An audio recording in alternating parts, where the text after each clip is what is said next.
Hey, everybody, and welcome to another edition of the Migraine Mentors minicast. I'm one of your migraine mentors, Dr. Erik Reis, and I'm excited to be talking with you today. Today's topic is something that I found quite interesting. I stumbled upon this paper probably about 2 weeks ago, and after reading it, it just kind of got my gears turning a bit about a couple of things. One, how important it is for us to genuinely understand that migraine is not a neurological, it's not a vascular, it's a neurovascular, syndrome or dysfunction, if we want to call it. But the other two talking points were essentially along the lines of how much information is actually still out there. I have patients that continuously call the clinic that are like, hey, I don't have a visual aura, so I don't have a migraine. And I'm like, well, that's actually not true. And so I want to get into that a little bit. But the last talking point really is about how important it is to take an interdisciplinary approach to treating migraine and migraine attacks. Because yes, it's the structural work. Yes, it's the neurological work. Yes, it's the metabolic work. Yes, it's the de-stressing of your brain and body and your nervous system and all the things that are involved with this. And so I think there's a lot to consider. There's a lot to understand. And this is one of the reasons why we're doing what we're doing. So this paper was published recently over the last couple of weeks, and it was essentially talking about the threshold of visual processing and visual inputs for those who struggle with migraine versus those who are like in the normal population. And what this paper essentially found out is that people who struggle with headaches, general headaches, but also migraine-based syndromes, like vestibular migraine, migraine with or without aura, all of the kind of type of migraine variants. It essentially found out that those people who struggle with migraine attacks and migraine symptoms have a lower cortical excitability threshold.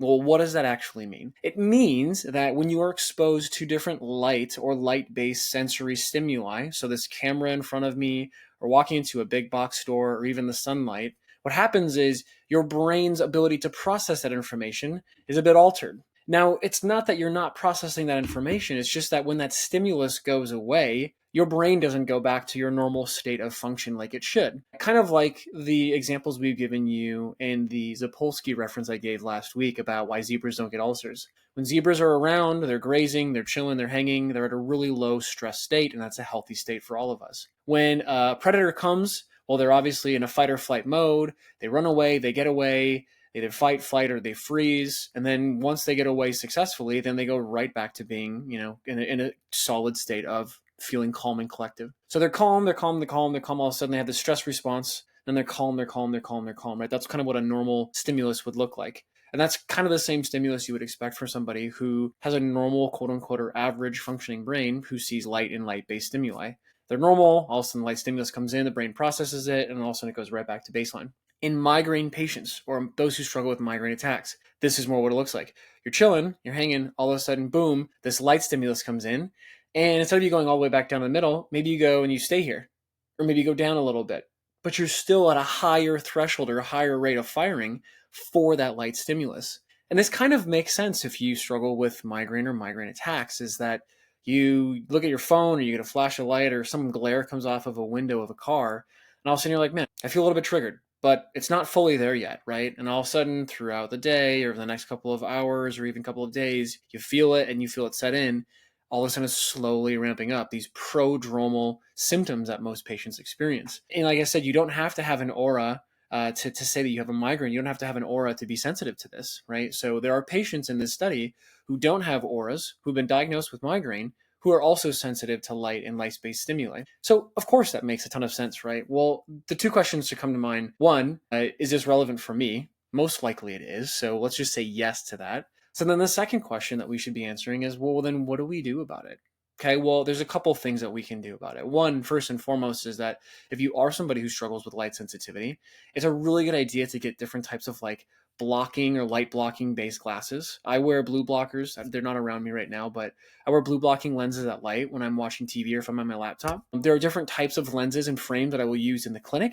Different color shades can respond and trigger different areas of the brain. And so we'll use those to try and see if that can help patients who are in migraine attacks or prodromal symptoms as well. But then the other thing as well is just blocking different types of light, right? So not having your room be so bright. Obviously, you want to be able to have some aspect of sunlight to set your circadian rhythm during the day. But it's really important for you to consider what are your triggers, and then more importantly, what can you do to try and environmentally, outside of you, control these variables. Now, with that said, I understand that there's only so much you can do in that category. which gives me more evidence to actually bring in the conversation about what you can do for your internal environment. And these are things that we have talked about ad nauseum on this podcast with our newsletter. It's the things that you can do to take care of your health, right? So yes, it's getting quality sleep, getting 6 to 8 hours of sleep every night, waking up at the same time, going to bed at the same time, making sure you're getting quality sleep, optimizing your bedroom and your environment for the best type of sleep possible. It's getting enough exercise, right? We've put on a couple of different newsletters over the last couple of weeks talking about exercise.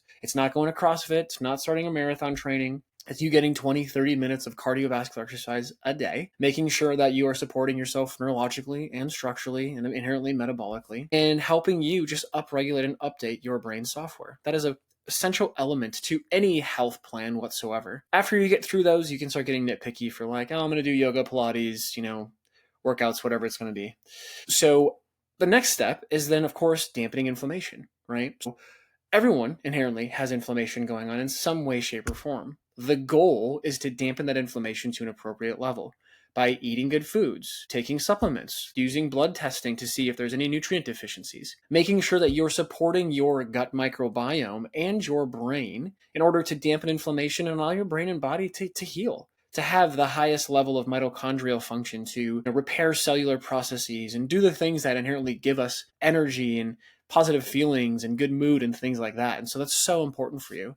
But on top of that as well, we've discussed the stress bucket. So how big is your stress bucket? How many stressors can you absorb? Are there holes or leaky components of your stress bucket where stressors are just leaking out into the rest of you? How do you manage your stress bucket? These are things we've touched on in previous episodes and newsletters. And so if you have questions about those, please go back and revisit them. But then last but not least, it's really about managing your stressors in life, right? So the ones that are outside of you, the ones that are inside of you as well. Is it meditation? Is it mindfulness? Is it using a vagal nerve stimulator? It could be yes to all of these factors. At the end of the day, the goal is to figure out what works for you and what you need to do to help you update your software. And that's why we continue to put out this information. Is we're giving you all of the information that you need. Now it's time for you to put it into action.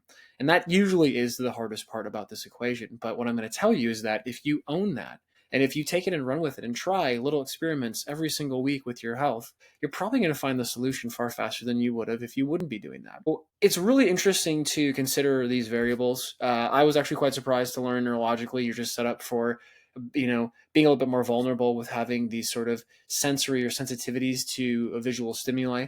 But it makes total sense, right? And so I think with that said, you now have some of the tools and resources to go and take that and run with it. So thank you for joining us again on this episode. Once again, I'm Dr. Erik Reis. I'm one of your migraine mentors, along with Dr. Thompson Mayasaka. And we're here to put out tips, tricks, and tools every single week to help you take care of yourself, own your brain so you can own your habits. And we're doing this by trying to avoid medications. We believe in them. It's just we don't think that's the only solution. It's all about integration of all of these things that we know are going to actually help you live a healthier life long term. So if you're a subscriber and you're a supporter, thank you for your support. We can't thank you enough for being here to give us feedback and share your information and insights. If you're somebody who hasn't subscribed to us, what are you waiting for, right?